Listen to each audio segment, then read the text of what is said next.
Hey! This is JJ and Alex. I made a name for myself, I told you I won't be denied. As you wrap up your day, it's time to get your fix of the teams you live for and the sports you love. This is JJ and Alex, presented by G2G Bars on 97.5, the KSL Sports Zone.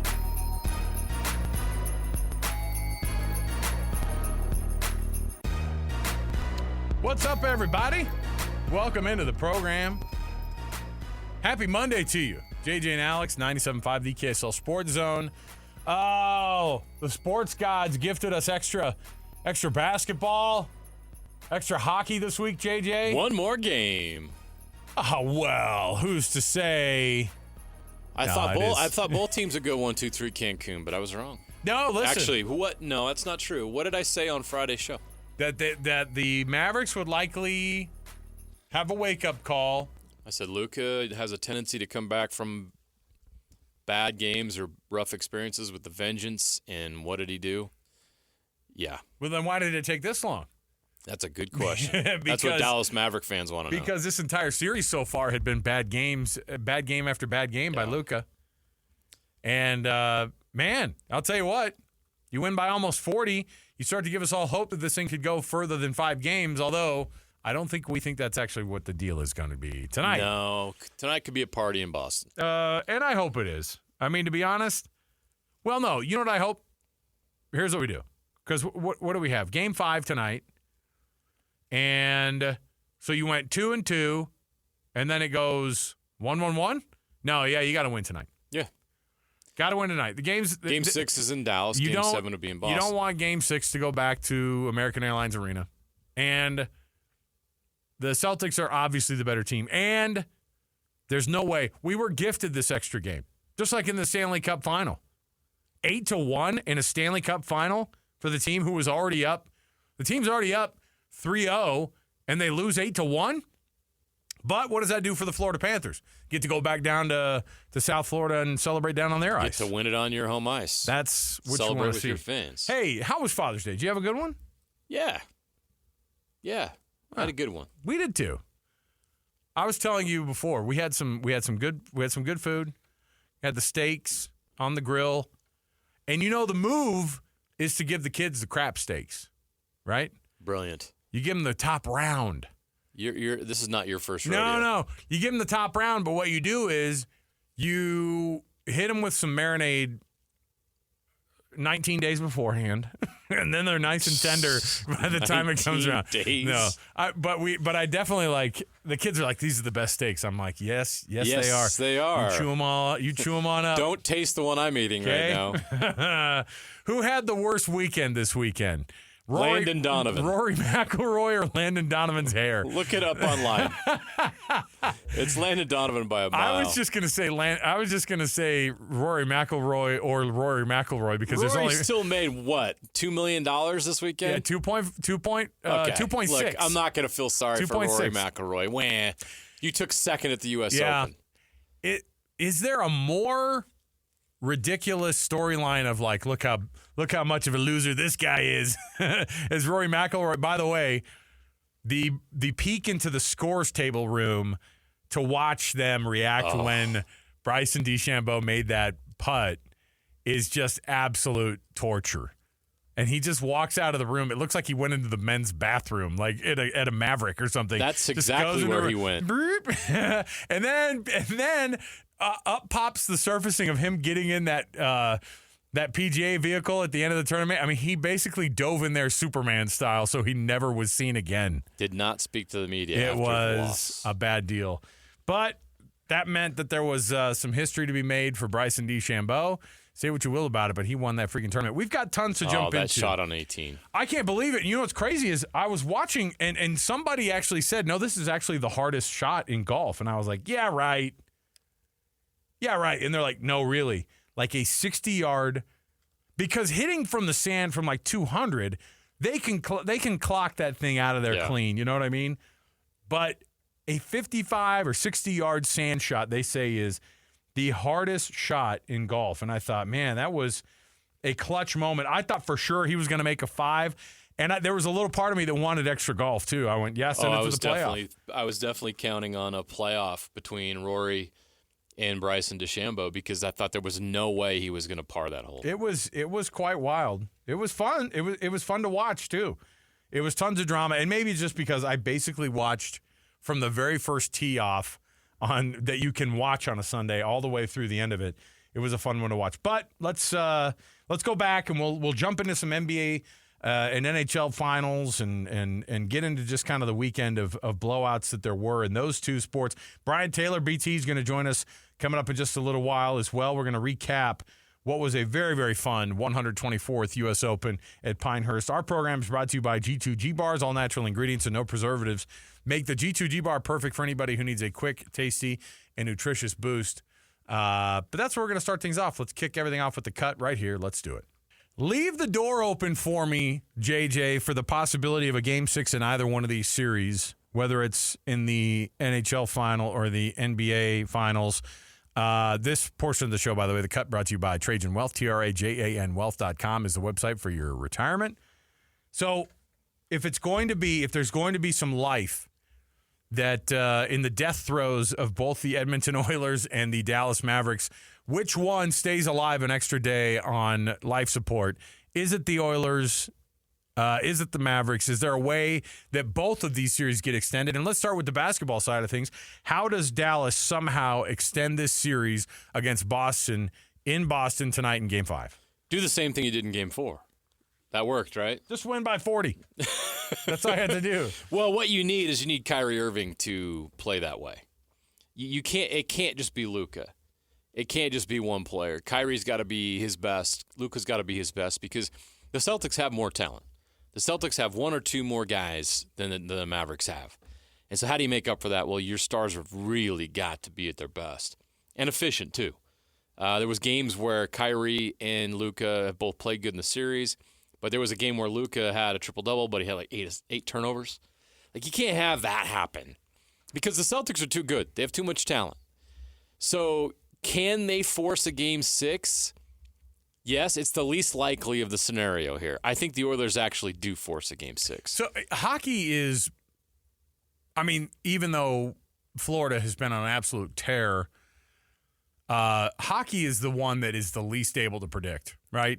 And home ice advantage is not nearly a thing like home court advantage in the NBA finals. Not really. So if there's going to be, I agree, if there's going to be a series, and by the way, what's the calling card of the Edmonton Oilers? They're insane offense, right? They have the best player. And they have the best player. Connor McDavid's the best player in the NHL right now. And kind of by a margin, right? And that's what they're kind of saying is like, look, there's a guy, and I'm trying to think who that would be in any of the sports right now that we watch. To have a superstar that is so much better than everybody else, is that a Patrick Mahomes? But even then, Patrick Mahomes wasn't considered the best. He wasn't considered the best quarterback in the entire league last year. That was a down year for him, by the way. Patrick Mahomes, right? Remember going into the playoffs, we're like, oh, it was the worst year that this kid could have had, right? And then he ends up winning his third Super Bowl title. Patrick Mahomes wasn't his best last year, but his best was still better than everybody else. Is there a version of this? Is there somebody who is heads and tails above everybody else in any of the sports? And does it necessarily mean much in the NHL? I'm trying to think of what that would be in the NBA. It means more in the NBA because there's only 5 guys on the court. In hockey or football or soccer, you have so many guys that are out on the field, pitch, court, whatever it might be, that it's not just one player can take over and dominate a game like in basketball. Right. So basketball is a little bit different simply because it's a numbers game.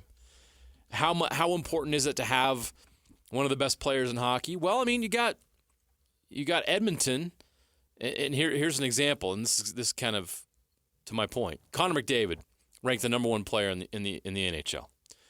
All right, the third best, according to NHL.com, and they did a ranking before the season started, is Leon Draisaitl. So that's 2 of the top 3 players play for the Oilers. Why are the Panthers the better team? Why are they winning? Doesn't mean they don't have talent because Matthew Tkachuk is the 6th best player on here.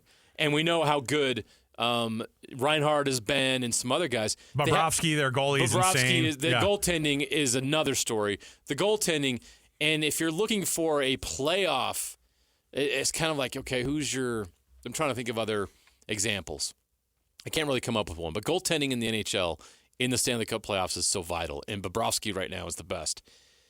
But depth matters more in the NHL than in other sports. And right now the Panthers have more depth than the Oilers. That is the one weakness of the Oilers. They are star-heavy. They do not have the same depth that the Panthers have, and that's why you're seeing the difference in the series right now. But you saw the other night how explosive the Oilers can be because they do have elite talent. So it's kind of like the Mavericks and the Celtics.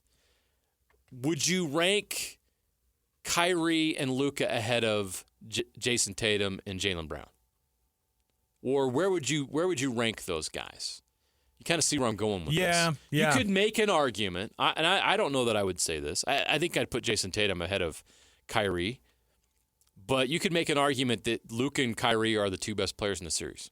Which is crazy, right? And even if they were the first and third best players in the series, you go, well, then this should be much more evenly Exactly. contested. So what's the difference? The real difference in hockey is, and when you watch a game live, it's so much different than when you watch it on television, right?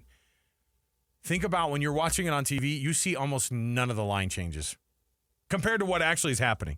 The amount of line changes that happen in hockey is actually, like, these guys are not on the ice for that long. Right. And these changes are happening. How many lines do they end up having in hockey, too? It's like 4 or 5 lines, 3 or 4 lines. And they have them for certain setups, right? They have the penalty kill group. They have all these.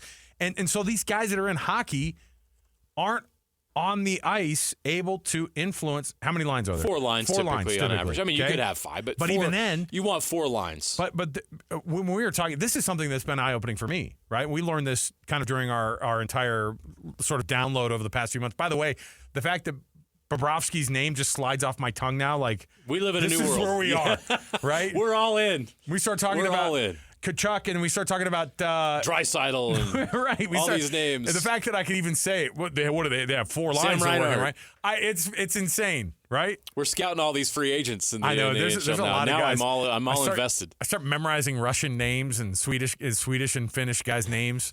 It's because we have to be there. I'm like, please just have a nickname like Spicy Tuna, so I don't have to know your actual name. I don't want to have to say it. Make it easy on us. But like you were saying, guys like Jason Tatum and Jaylen Brown, they have a massive influence on the team, but they're also on the floor basically for 40 minutes. Right. Every one of these games. Same thing with Luka Doncic and Kyrie Irving. They're on the floor for 40 minutes. So is your third, fourth, and fifth best players, are they better? Are those players better than the other team's third, fourth, and best players? And that's pretty much how the equation has been worked out this series in the NBA. But in the NHL, you can't have that as much influence being the best player on the ice. You can go out there and score in, a matter of seconds. But the reality is that it's much more. It's a little bit more dicey in the hockey side of things, and it's more. We're usually more excited about the Stanley Cup final itself because you don't have a lot of 3-0 starts to the Stanley Cup final. You're used to it going 6 or 7 games. And can it come back and go to 7 games? This series could. The Mavericks are as good as cooked, right, in this series against Boston. Feels like it, yeah. That's 3-0. What it feels like. No, it's never been done. Can Kyrie and Luka take over enough tonight in Boston? You have 0 to lose. You have nothing to lose tonight because you made it further. Correct me if I'm wrong. The Mavericks have made it further than anybody thought that they would. No doubt. No question. The Boston Celtics are supposed to win this year's title, right? It was supposed to be this year. Them or the Nuggets is what we thought it would be. Them or the Nuggets, and since it's Boston versus Dallas, you're going, it's an automatic. And it's almost an automatic. So throw it all against the wall.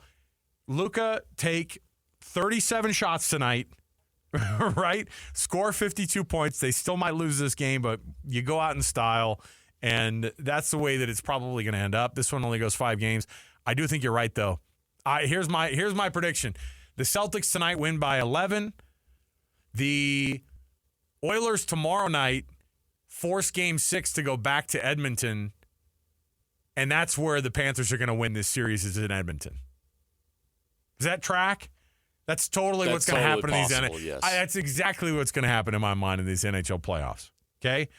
The NHL final is going to go 6 games, and tonight the Mavericks season is absolutely over.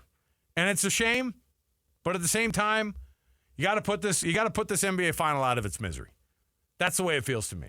Yeah, it's time. And I think we all looked at that. You know, Game 4 got away from the Celtics early. I don't think they put a lot of they there's something, even the greatest have mental challenges like we have, where when you have the comfort of knowing that there's another day, like you can take the foot off the gas pretty easily. Now, the Mavericks didn't have that comfort, and so they played with an aggression and a fight that we've been waiting for all series.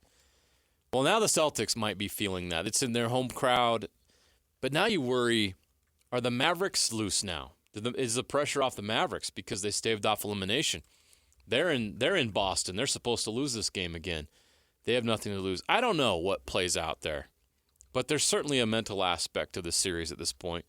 It'll be interesting to see how that all plays out, but I do feel pretty confident that the Celtics will get it done tonight. I feel less confident about the Panthers winning Game 5. 8-1 is something. I don't think it's.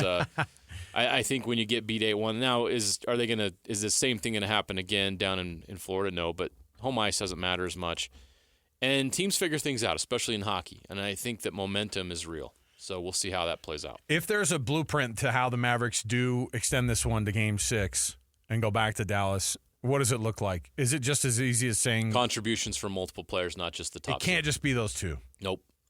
You got to have somebody come off the bench and score 10, 15 points. You got to have somebody step up and make some threes that normally doesn't. Derek Lively's got to be a force defensively. You've got to have guys step up that haven't the rest of the series. What about you have to have guys? And what that does is, do the Celtics have more depth? Yes. Are the Celtics better 1 through 5 than the Mavericks 1 through 5? Yes. But the Mavericks, in order to keep the series alive, have to flip that at least for one game. Let me ask this. How, like, if let's say Jason Tatum doesn't come in and have a very good night tonight, other guys can contribute and obviously pitch in there. It happened in game 1 and 2. Is Kristaps Porzingis's kind of presence in the game tonight? What does that do for the Celtics or take away from with the Celtics? Because I just don't think that he's the guy that was ready for Game 1 as him trying to get back for Game 5 tonight. Yeah, I'm not worried. I don't think that's an issue. I mean, they would obviously feel more comfortable if he was there, but they've been fine without him. They had to play without him for quite a while, and they proved they could be successful without him. Him in or out of the lineup tonight, I don't think is a factor. I think it's just icing on a cake for the Celtics. I think they have that much talent. Because you look at Drew Holiday, and you look at some other guys that have been able to step up. He wasn't effective in Game 3. He didn't play in Game 3, right? So the Celtics can win without Kristaps Porzingis tonight, no doubt about it.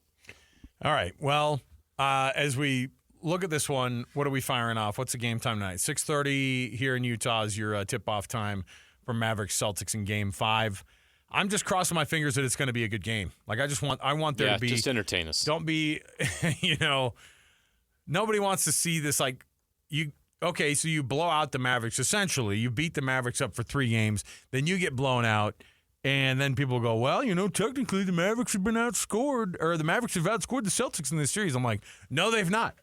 On I paper. hate that stat. That's a dumb outscored. stat. It was like, they've not outscored them. You know why? The score that matters is embarrassing levels of wins, 3 to 1 win in the series. All right? That's the only number that matters. So I don't care if they've outscored them in the series. Whoop-de-doo. I mean, there are teams. By the way, that's the first time the Mavericks have shown up on offense this entire series. Right? Yes.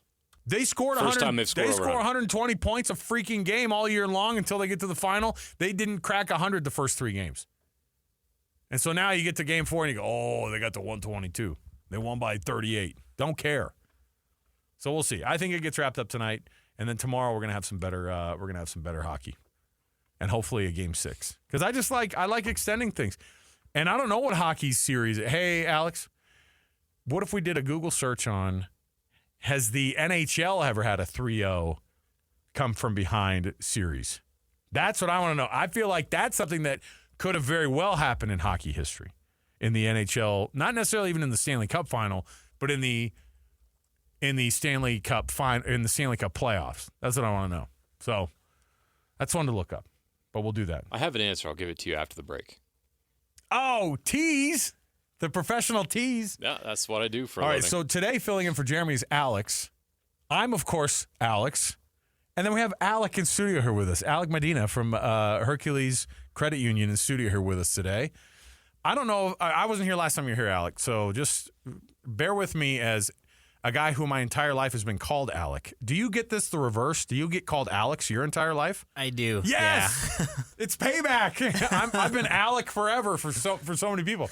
Welcome to the studio. Have you realized how much fun we've had with the Hercules Hero of the Week with you guys? It's been such a cool thing that we've been able to do all year. Have you heard all these and how fun they've been? Yeah, we love it. So we follow up on it, and we've been enjoying watching the program grow and just all the people that it helps. It's so cool. It's really cool. We have this people coming out of the woodwork and we know, like, give us that volunteer that contributes to the youth sports in your area. And then the stories are even better than we can imagine. And so that's obviously why you guys have gotten involved with this, because there are people out there who don't get that type of recognition that need it. And so that's been we've appreciated being able to do that every week with you guys. So thank you so much for letting us be able to be a part of that. Of course.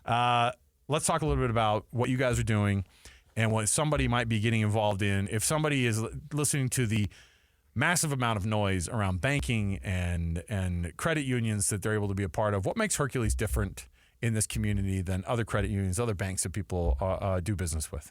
Yeah. So with Hercules Credit Union specifically, we're growing and we're continuing to grow, but we still have personalized service. That's really a big one. I know for a lot of people, when you call in, you're not getting a call center. You're getting someone who's working in one of the branches and can help you out. And the person you're talking to on the phone will be the same person that you talk to in the branch. So we're trying and we're striving and doing our best to keep that kind of service going even as we grow. So what are some of the things you're offering right now that other credit unions can't match? So right now, we're actually doing a promo for opening up a new checking account with us, and we'll give you $150 straight into the account, and all you have to do is just get a direct deposit of at least $300 in the account. That's it? That's it. Free money? Free money. Wow. That's kind of, what's interesting too is that, like, I always love these types of programs too.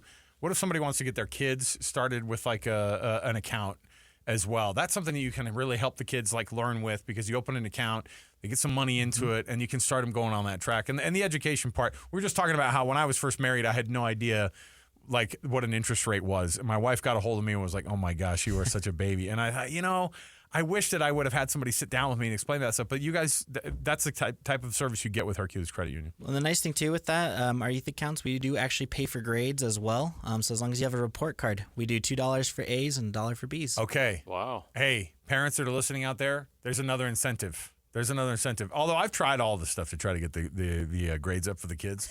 Sometimes that works, sometimes it doesn't. But Hercules Credit Union, if somebody wants to be able to find a location near them, what do they do? Where do they go? I mean, we've been giving this information out, but what's the easiest way for somebody to go and find a place where they can start getting that going at Hercules? Yeah, so if you go to HerculesCU.com, you can find all of our locations there at the bottom of the page. We're in Taylorsville, Harriman, and Riverton. Easy enough. You have those locations there, and obviously with you guys growing, you're going to have even more locations popping up here, so we're really excited about it. Alec Medina, Hercules Credit Union, thank you so much for you guys' efforts. We're going to chat with you in another few minutes here. Thanks for hanging out with us. Alec. Thank you, guys. We'll come back. We got more to go around the corner. When we do, we've got Brian Taylor. I don't know if he's back from Pinehurst, North Carolina, or if he's still out there just basking in, or if he's waiting out there maybe with a microphone ready to interview Rory at any moment. Why hurry home when you're in Pinehurst, North Carolina? Enjoy it. Everybody's still waiting outside the clubhouse, see if Rory's going to come out anytime soon, or if he still is in that SUV and is never going to do an interview again. All right, we'll come back. We've got more to go right around the corner. Let's talk U.S. Open next right here, 97.5, the KSL Sports Zone. Accessing. When TV and radio collide. Love it. Wow. This is what you get. You're listening to JJ and Alex, presented by G2G Bars. Don't touch that dial. On 97.5, the KSL Sports Zone.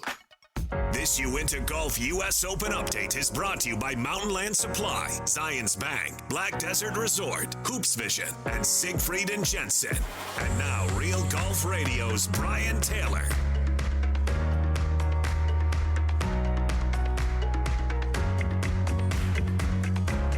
All right, everybody, welcome back. JJ and Alex, 97.5 VKSL Sports Zone. Happy Monday to you. Happy post-Father's Day. Hope your Father's Day was good. I hope everybody out there had a great time with family and did exactly what I did, which was turn on the U.S. Open the entire freaking day at your house and just absolutely bask in. I don't know. I mean, like, maybe it's recency bias, but I am one of those guys that goes, that's the best tournament I've seen. You know, and maybe it's because it was right in our back pocket, and it had two things going on. It had the element of the meltdown from Rory McIlroy, but it also had the story with Bryson DeChambeau, and, you know, you got Tony right there. To break it all down here with us, of course, is Brian Taylor, Real Golf Radio. Been nice enough to hang out with us all of last week, and now jumping in to break it all down. Was it as fun in person, BT, to watch that whole situation yesterday unfold and Bryson DeChambeau winning the 124th U.S. Open? Well, as it turns out, my weekend was a little bit different. I woke up sick Saturday morning and ended up catching a flight home Saturday night, and I just was feet up on the couch watching on Sunday. So still trying to get my energy back. Just a little virus or bacterial something hit me, and but yes, I will say. So anyway, I apologize for the voice, but I will say it feels like one of the best majors that I've seen in a while for the points that you mentioned. You know, you have a guy that hadn't won a major in 10 years, you know, that was right there and back and forth, and Bryson, who was so close to the PGA and has completely reinvented himself in the last several months and, you know, was winning the fans over. And then you've got the local connection with Tony, who's, you know, got off to a little bit of a shaky start and then played amazing down the stretch. And it was just, boy, there was a lot of things that were going on there that were super compelling. And at the end of the day, regardless of your rooting interest, you had to just sort of stand up and applaud with the way that the USGA set that up and the way Pinehurst delivered and the players went out and put on a show. It was spectacular. If you go to golf courses around the country today, I bet you'll see a bunch of people trying to recreate Bryson DeChambeau's shot out of the sand, right? That was just unbelievable.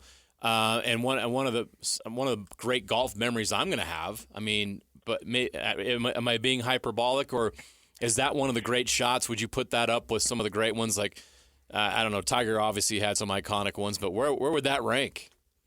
It's right up there, and I thought it was great. The Golf Channel's Live From group, Johnson Wagner, actually recreated it with Bryson in the bunker that night. That was some pretty amazing TV in the dark, and he actually almost holed it. But that was the second shot. The first one, he hit it over the green into the clubhouse almost. So, so that's a little bit more human. That's what we would have done, yeah. Exactly. If you're looking at most difficult shots in golf, the 50 to 60-yard bunker shot has to be right up there, right? I mean, none of us practice it all that often. The pros, they practice, but they're probably not. It's not their jam either. And then put the added pressure of winning a major championship, the U.S. Open on the line. I honestly thought that he would hit that thing a little fluffy because you know you can't go long there. And so I thought that thing was going to come out a little short, and he was going to probably two-putt it up the hill and force a playoff. And, you know, when that shot came out running the way it did and cozied up there right underneath the hole, it's unreal. I'll just give you a little bit of context. I know some people hate this, but when Bob and I were at the U.S. Open Media Day about a month ago, when we played that hole, Bob had a chip shot, and he landed it just under the hole, and it rolled up past. And what I didn't realize, that's the same hole location we played that day, the Payne Stewart location, and it's really uphill from underneath. I mean, it's straight uphill. And Bob got it above the hole. He breathed on that thing. It caught the left edge and rolled about 8 feet past the hole. So that's what Rory was facing from about 4 feet. That was like as scary as it could be. And I was honestly surprised that it ran out as far as it did. But for Bryson to hit that shot out there, it was all world. I would put it right up there with, yes, win a major championship. I mean, if it was just on a Thursday, whatever. But to win the U.S. Open, that's one of those shots that's got to rank right up there. It was unreal. I think when, you know, basically it seemed like the entire world was putting that ball left on the fairway or off of the fairway on number 18. And to see when Bryson put it up there, and my 15-year-old who's you know, golf is his world, he was like, he's up against a root. And, you know, I thought, yeah, I said, that is, he took more time with that shot And it paid off. Obviously, I mean, he didn't want to go in the bunker, but the only thing you could do is do that or ricochet it off of the root and have it go even worse. And so he just kind of makes a straight line, and it ends up going into that bunker. But, they showed the shot. They slowed it down. He took so much time in trying to figure that shot out, and it was just kind of like the scrambling situation that when he got up into the bunker and it looked like he barely even took any time, he went up there, he looked at it, kind of talked a little bit with his caddy, and then he just swung at it and nailed it out. And I thought, man, that takes so much guts to be able to do that. On the flip side, you have other people melting down around him, right? And Rory, obviously, just the 10-year gap. Everybody loves to bring it up. How many days since he had last won a major, and bogeys, I think 3 out of the last 4 holes that he played. And it's horrible to watch at that point. But Rory is playing some of the best golf that he's played in recent years. And I think that's probably why he's even in these situations the last handful of tournaments. I mean, that's it, right? I'll go back to the first part. I think that, Bryson was out to change golf, and you talk about distance and all that kind of stuff. It a little bit surprises me, and I'm sure there were a few guys sitting there watching, wondering why both Rory and Bryson chose driver on 18, because they could have hit something less than that, a little fairway finder, and still had an opportunity to keep it in play and put it on the green. But these guys, they've gotten so good, so strong. Ball works so well for them that, even in the situations they both put themselves in, which were not good situations, unfortunately it didn't work out for Rory. Where he ended up making bogey, and Bryson was able to pull off the hero shot, to get it into the bunker and then up and down. So that is interesting, though, that they wouldn't play a more of a strategic, you think back on the collapses in 2006 at Winged Foot, Phil Mickelson, takes driver out and hits it off the 10. I mean, all he had to do was hit a couple down the fairway and knock it on, and he was a U.S. Open champ. We've seen guys, lose it by making some poor decisions club choice-wise under pressure. And at the same time, there's the Adam Scott quote that says, look, under pressure, hit the driver because it's the easiest club in the bag to hit these days. It doesn't really spin that much. But you can see the pressure. When pressure is on, guys are missing left. Rory and Bryson both miss short putts left. They hit their drives left. That's what happens. You just, sometimes your body just doesn't – you're trying so hard to guide it that your body doesn't complete the swing, and you get a little armsy and yank it. And both of them did that under pressure. So that was fascinating to watch. It really is. In fact, I was really wishing Johnny Miller was still on the call. That guy would have had a field day that last hour. I would have been loving that, listening to what he had to say. But yeah, it was. So the first part of that, I think that was what I wonder why they didn't. Second part with Rory, yes, you have to put yourself there in order to, there's that one great quote, that the man in the arena, right? You don't know unless you've been there. And it's easy to sit back and say, make some short putts, Rory. It's another thing to be in the middle of it. And you put yourself in there and you risk the opportunity of kind of losing it all, but you do that for the chance to win it all. And that's, again, why we love to watch sports. Another great weekend for Tony Finau, a great showing at a major. Came up short again, but, man, he was close. That triple bogey on Saturday will probably haunt him forever. But your thoughts on Tony's performance this weekend? That was a stud performance by Tony Finau on Sunday with that 67, 32 on the back nine. 32. He got off to a little shaky start. He hit it right on the middle of the green and hit a putt that should have gone in, all but went around the hole and stopped on the other side on 1. And then he ends up missing putts, makes bogeys on 2 and 4. And then from there on, he plays 4 under golf, bogey free, 4 birdies, no bogeys, for those last 15 holes. I mean, that is in U.S. Open pressure. And you think if he could have got one more and posted 5 early, what might that have done to the leaders back there? They were obviously facing pressure. They were obviously struggling a little bit, and it was basically a 2-man race. But if you had a guy in the clubhouse that had already posted that 5 number, Rory backed down, to 5. And so essentially Rory and Tony would have been tied for the lead in the clubhouse, and Bryson was under the root wondering, what am I going to do here? So it probably ends up being the same outcome, but you just love to be able to at least put one more on those guys. But look, one of the knocks on Tony is his weekend play. And a lot of people will say, hey, it's Thursday. Look, Tony Finau's near the lead, and yet he doesn't seem to get it done. And if you look at his stats, his scoring average is, I think, top 25 the first 2 days, and it's outside the top 100 on the weekends. That wasn't the case here. And he told me going into the weekend that he's as sharp as he's ever been and ready to win a major championship and up for the test. And he kind of proved that. He got a bad deal. If you look back at Saturday, Rory found a way to get it up and down for, I think, bogey. And it was maybe even a par save. And from the very same spot, Tony made triple. And that is tough to recover from, but he still got back in and grinded. And I'll tell you what, that birdie he made on 18, 72nd hole was stud, man. That was a heck of a putt. I take my hat off to Tony. He could have sulked. He could have said, I'm too far out of it. And he stood in there and played brilliant golf. I don't think you could say the putter get let him down. I don't think you could say his short game, his driving, everything was pretty dang good. And man, I just was rooting for him for sure. And it makes you wonder, here he is putting himself in position. Maybe he's got something coming up real soon. All right, the next one up, the Open Championship at Royal Troon. Not a bad one to have for the 152nd at one of golf's historic kind of locales, and we're really excited about that one. It's almost a month away, and BT, you and Bob will, I'm sure, be bringing us so much of that coverage and helping us out with that one as well. Thanks for the phenomenal coverage this weekend, and man, get better. That's always the worst to get sick and then have to basically cut off the trip of a lifetime. Although you've made quite a few trips of a lifetime in your day, man. So we appreciate it. We had a good time. I appreciate that, and we had a great time. It was it's always good to be there in person, and that's I guess I can't reiterate. It's a great place, man. If you haven't been, go to Pinehurst. Schedule a trip. It's a good spot, but do it in like early June or May. It's going to be a little more comfortable than July or August. I'm thinking with the way that humidity comes in. But yeah, it was always a pleasure to be with you guys. Thanks for the time, and we'll do it again. All right, there you go. BT, everybody. All right, we'll take a break. Man, I did not Great know. Open. That was fun. I did not know about the BT sickness stuff Neither on did the I. weekend. That's the freaking worst, The man. worst timing.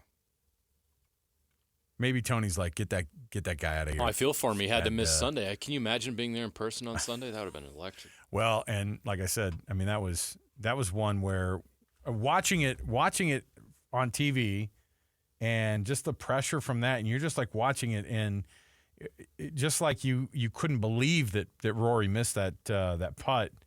And of course the memes come out, right? The edits that everybody has done with that massive. Have you seen the edits with the massive cup and it's like as big as a hula hoop in the green, and people showing him missing it, right, limping out of that, and you're like, why would you do that to the guy? That's mean. Why would you do that to the guy? All right, It's hard. it is. It's the freaking worst. Okay, we're gonna take a break. We got more to go around the corner. Hey, by the way, Hercules Credit Union is in studio with us today, but that's also a good time for me to mention you've got to nominate your youth sports volunteer in your area with the Hercules Hero of the Week. Submit your nomination. We've been doing it all year. It's been a really, really cool and fun and very successful program to be able to honor these Hercules Heroes of the Week. KSLSports.com/contest. Nominate that person that you know that's making a difference in the youth in your area in sports.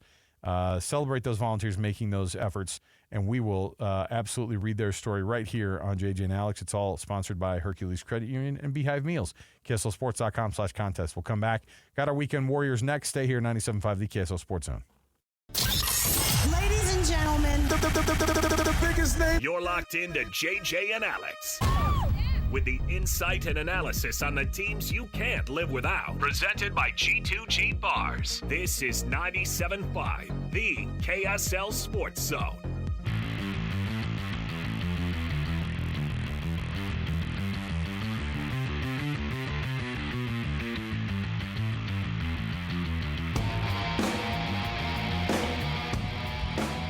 Welcome back, everybody.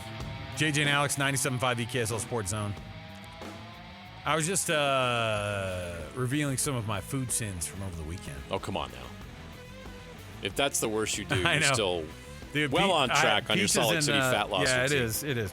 Peaches and ice cream, though. Oh, And it was interesting because it was the kind of thing where I was cutting the peaches up, and they were so ripe. Oh. That you couldn't even turn. You know, when you cut them down the middle and you cut the circle around them. Yeah. I couldn't turn them off of that pit because they were too juicy.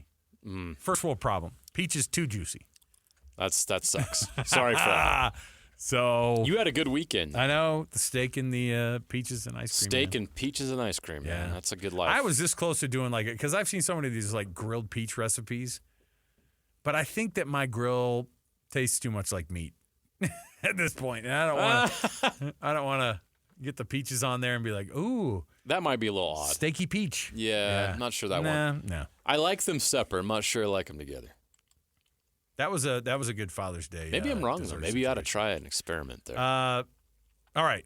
Yeah, underrated, by the way, is also the nectarine. I found a white nectarine that was in the mix of the bag because my kids they put it in the bag. Yeah, they accidentally put it in. Right, and they look the same and they smell the same. And the white nectarine was actually sounds good. also very good. All right.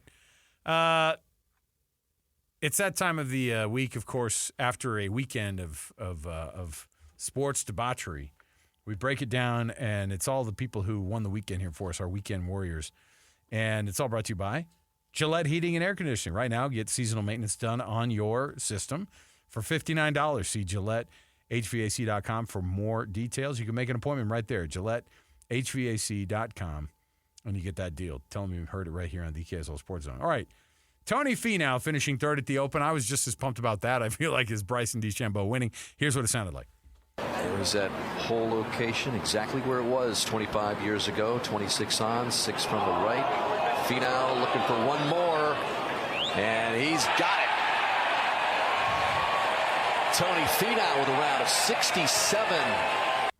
It was a phenomenal make on that birdie putt, JJ. But this is the way things go in my house. Like I had up earlier in the day, I had shown my son my wife how much the purse was, and it's 4.2 for the winner, 2.6 for the second place, and then it was 1.6 or 1.7 for third place.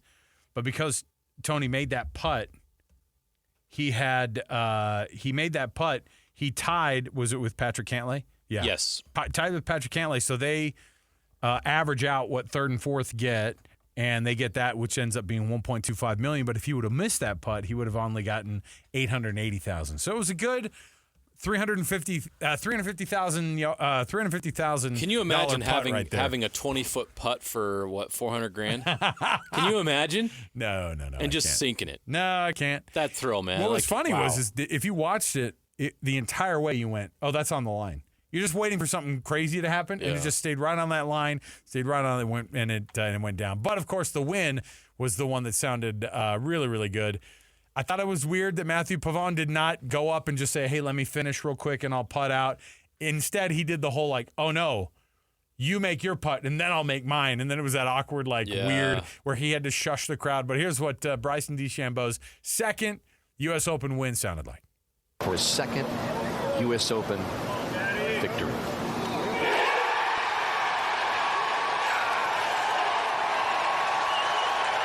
Another epic up and down at Pinehurst for a U.S. Open championship.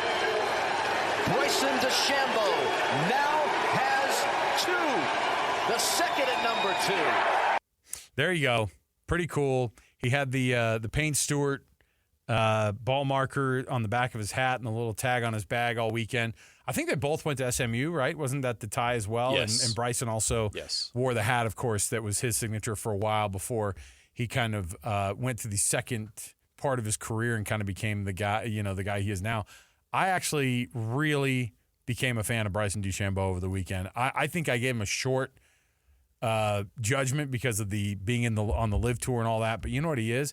He seems like a genuinely fun dude to be around. There's a reason there's a lot of guys hugging him, but he went around and high-fived the entire freaking crowd. He didn't do the whole just walk past everybody and not sign a ball or anything. He took time and shook hands with so many fans over the weekend. He chats with the gallery, right? He tells them to shut up if they're being too loud while somebody else is about to hit. I thought it was a real DB move of those fans who, when Rory missed and they start chanting USA, I thought that sucked. I think those people suck for doing that kind of stuff when that happened. And you know what? Bryson DeChambeau's kind of guy was like, "Hey, shush, everybody bring it down." And so anyway, I thought it was a cool weekend overall with the US he's Open. made some mistakes early in his career. He rubbed a lot of people wrong, but man, has he come full circle. And now he's one of the most, if not the most exciting golfer out there right now. Obviously not on the tour. He's on the Live Tour. And it was cool that he wore his team's hat and gear. That was pretty cool. But Bryson DeChambeau won over a lot of people this weekend. He's one of the best and biggest stars in golf. Alec Medina joining us here in studio from Hercules Credit Union. We just read off for people to nominate the Hercules Hero of the Week, of course, as we read off every Thursday. It's been an awesome program. It's something that people can do to get involved in the community. KSLSports.com/contest. Alec, thanks for being in the studio here with us, man. And thanks for your support with Hercules Credit Union and in the Hercules Hero of the Week. Thanks for having us. Yeah. Tell us what the best feature for somebody who is not part of the Hercules Credit Union family. What's an awesome feature that comes with being a member of Hercules Credit Union? Yeah. So one of the great features of our checking accounts is you do earn points for every transaction that you run through the account. And one of the big things is our travel perks. You get specially negotiated pricing on hotel stays, flights, rental cars, things like that. So it's pretty awesome. That's normally something you have to have a credit card for, and a lot of people out there aren't comfortable using credit cards. But you're offering some of those same benefits with the security of your checking accounts. Correct. Yep. That's awesome. If somebody is listening now too, there's also business services that you guys offer. And I have found it we have 7 kids, and so like teaching kids a little bit about how to manage money. You guys get involved on business accounts. It's great. But there's the part too where you get a debit card for your kid and you can teach them how to really what the world of money is like and how to use it. So if kids get involved, how is it that you guys can help with that whole thing of parents trying to teach their kids about managing money? Yeah, so with that, we have various things in branch as far as like reading materials and whatnot to kind of help educate and things like that. We're actually working on producing some stuff for our website as well as our social media channels to also help educate not just children, but just general education points and things that we think the public might need some help with. Hey, even in my mid-40s, I could use a lot of financial literacy education. That's what I was telling somebody this weekend. I was like, JJ needs a lot of help with financial literacy. I'm a mess. What about loans? I mean, that's something, obviously, that's a service you guys offer, but if somebody sits down in one of the Hercules credit unions and gets with the loan officer, that's a great experience top to bottom too because of the local service. Yeah, and our process time is really quick. We usually have an answer for you within the day depending on the loan. And we are running until the end of the month a HELOC promo right now for 4.99%. Okay. Whoa. That speaks to you, right? If you're one of those homeowners out there, so many people with that low interest rate, right? And it's attractive and they have all that equity built up and maybe a HELOC is for them. You can't beat 4.99 right now. No, that's a phenomenal. really competitive Let's rate. do it. HerculesCU.com is the website to be able to get with the folks. Hercules First Federal Credit Union right here. It's a local company. These guys will take care of you. They will absolutely give you that personalized touch. Alec Medina, thanks for joining us today, man. We'll talk to you in a few minutes. Thanks, guys. We will come back. We've got more to go right around the corner. Stay with us. Hour number 2 kicks off. We got tons to jump into, including some sound from over the weekend from Cam Rising at his Rising Stars camp. We'll break that down, and we're just getting more and more excited about the start of football season. If you're a Utah fan, you should be really, really excited about this guy. And you don't get to hear from these players very often, but we did this weekend. So stay right here, 97.5 the KSL Sports Zone.